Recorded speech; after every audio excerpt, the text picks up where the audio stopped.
विद्यार्थी मित्रांनो, आपला हा जो प्रश्न आहे हा आहे राज्यसेवा 2023 चा. आता या प्रश्नामध्ये काय विचारलंय पहा, मुलाचा ताप 104 डिग्री फॅरेनहाइट आहे. हे तापमान किती डिग्री सेल्सिअस मध्ये आहे? तर मित्रांनो, या प्रश्नामध्ये आपल्याला डिग्री फॅरेनहाइट दिलेलं आहे आणि त्याचं कन्व्हर्जन कशामध्ये करायचं आहे तर डिग्री सेल्सिअस मध्ये. मग यासाठी आपल्याला एक फॉर्म्युला आहे. तो फॉर्म्युला कोणता आहे?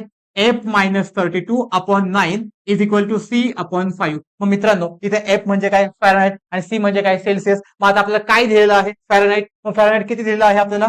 104-32/9 म्हणजेच 104 - 32/9 दिलेलं आहे. देन पुढे आपल्याला काय दिले? C/5.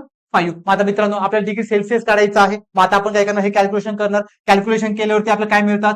72 डिवाइड 9 मिळतात. देन आपण इकडे जो 5 डिवाइडला आहे तो 5 आपण इकडे मल्टिप्लायला आणणार आणि जर आपण याचं पूर्ण कॅल्क्युलेशन केलं तर आपलं कॅल्क्युलेशन मिळतं 40. म्हणजे आपण या डिग्री सेल्सिअस मध्ये किती कन्व्हर्जन केलं तर 40 डिग्री सेल्सिअस. म्हणून आपला आन्सर काय असेल? 40 डिग्री सेल्सिअस.